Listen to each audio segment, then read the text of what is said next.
Hello, hello. I just want to show you quickly how you can set up a rather cheap PPC campaign um, that is highly effective, especially when you're just doing a launch and you have no idea about the costs and the keywords and where to go, and you just realize, whoa, I can't bid on these exact campaigns because they may cost you, I don't know, $3.50 a click. So this is how a good campaign, even during launch, can look like. So you can see here, we have a really high top of search. We have a good click-through rate. We have a rather low CPC, cost per click. What have we done?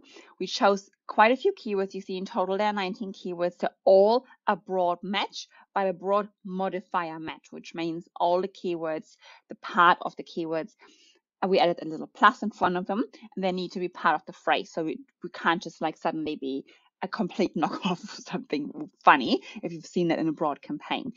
We've only chosen keywords that are super relevant.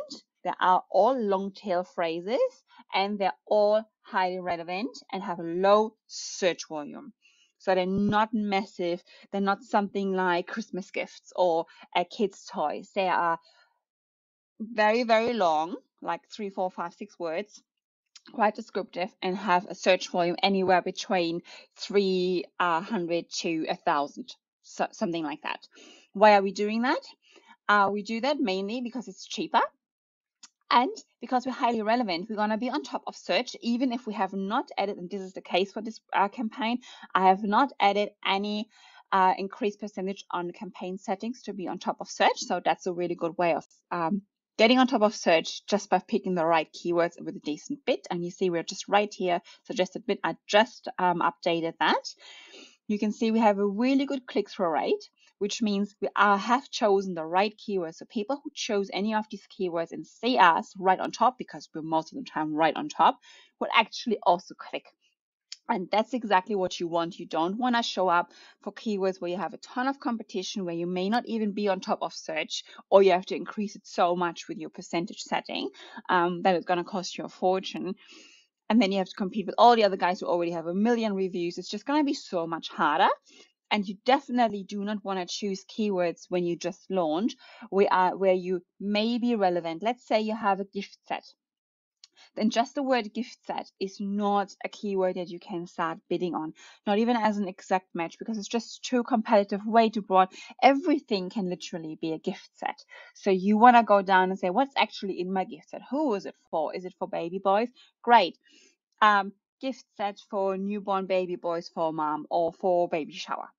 Then that's a really long one. There would be still a decent search volume, but chances that you're actually only getting in front of people's face who really look for something like that, and not for a gift set for their grandma, or for their girlfriend, or a bathroom gift set, or I don't know, be it looking after, be it care gift set.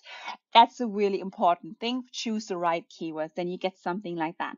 How do you choose the right keywords? I should have that here. Best thing you do is you work with Helium 10, got a discount in there, and this week is still 80%, so go and get it. Track your keywords, all the keywords that your competition is using, that you're using in your own listing. You can also run a Cerebro and find out what are the keywords that my competition is sponsoring on, so you have some sort of idea. And then you will see that they sponsor quite funny. Some of them, there's obviously really high search volumes in there, but there's also really low search volume, and that's generally because they have obviously different campaigns set up. So the way you start with your campaign is you just obviously have removed the keywords here. It's a bit funny, but you just make sure you can filter. And the first thing you do is you go by search volume. You filter by search volume here from small to large. You see there's quite a few that are irrelevant. We don't need to start sponsoring for those. But if we start here with the 300s, and the more keywords you have, the more you find like some sort of system. So I've just fixed that up here quickly. So generally you want to move around maybe this area here. That's not too bad. That's a bit high already at the beginning. Maybe there max. And it depends obviously on your keyword and on your competition, your product. Some products have like a million keywords, and there's a huge range in the 500s, and set up their own campaign just for the 500 search volumes, and then go up there, or make a little gap between, I don't know, 500 to 2,000, and then 3,000 to 5,000, things like that, just so you kind of stick in the range and force Amazon to actually show you for every keyword that you have in your campaign. Otherwise, if you, for example, would make this one here, with the 21,000 search volume, and you add it in the same campaign with this one, even though this one may be way more relevant, Amazon will show you way more often for this one, just because they can, because it's actually an audience. They will struggle to show you for that one, but you're most likely going to have a better audience on that keyword because it's more relevant, more accurate, and this one is most likely rather broad. So try to keep the search volume separated.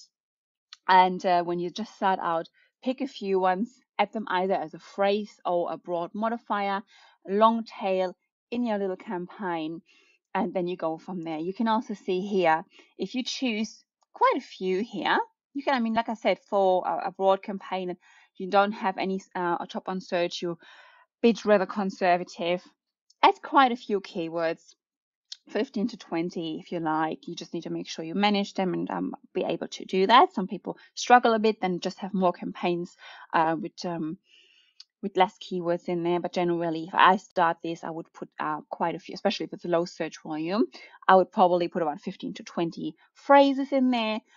And then you can see that it's quite easy to rank for those. You literally only have to sell one to start being on page one. Doesn't mean you're on top organically, but you are on page one. So if you sell 2 or 3 within 8 days, you're definitely going to start sticking on this particular keyword with a decent search volume. It's not huge, but you get in there.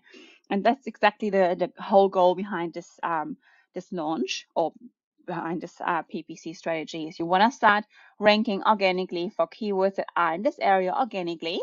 So you're getting your sales, so you can start reducing your bid, or maybe even be able to turn PPC off if you start sticking on there, and then have all the budget to start focusing on these ones where obviously the real cash is coming from these ones, right? If you start being on page one, right in the top first 2 rows for that particular keyword, you're most likely going to make more sales just because there's more people walking by. It's the same as being in a mall or being in some little alley with your shop front. But it will be really hard, and you can see that here, that you need to sell quite a lot to start even getting onto page one, and to maintain that, especially as a newbie who most likely doesn't even have 56 or 300 or 400 units when you start out. It's just really tough. So focus on these ones, maintain, restock, be very, very clear about what you actually have in stock and what you can do with your stock. If you're going for a keyword like that and you only have 200 in stock, even if you sell like hot leggings, that's what, that lasts you like a week, 2 weeks, maybe a month, and then you're gone.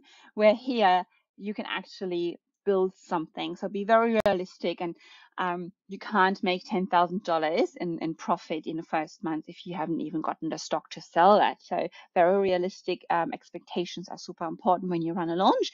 I find this works really well for most of the products that I'm looking after. It also helps definitely budgeting. The only thing you need to be quite aware is about your negative terms. If you have anything that is, like, let's say you're selling a stovetop kettle, and people keep looking for electric kettles, then you want to put the word electric as a negative phrase, just because you don't want to have anything to do with electric. You don't want to show up for people that are looking for electric if yours is like a traditional stovetop kettle, if that makes sense. But everything else works pretty well, especially if you're using a broad modifier or a phrase campaign. Don't just a broad campaign, and I cannot recommend an exact campaign unless you already know that your keyword's going to work, because those are generally most expensive and can be a bit tricky to choose. So have fun. Let me know how you go with it. If you need any help to review your PPC campaign, make sure you give me a buzz. And remember, only this week until July 31st, you still get the 80% with Helium 10. Highly recommend this keyword tracker. It helps so many people to pick the right keywords for their listing and make sure they are on track with their PPC as well. So if you like this video, like and subscribe.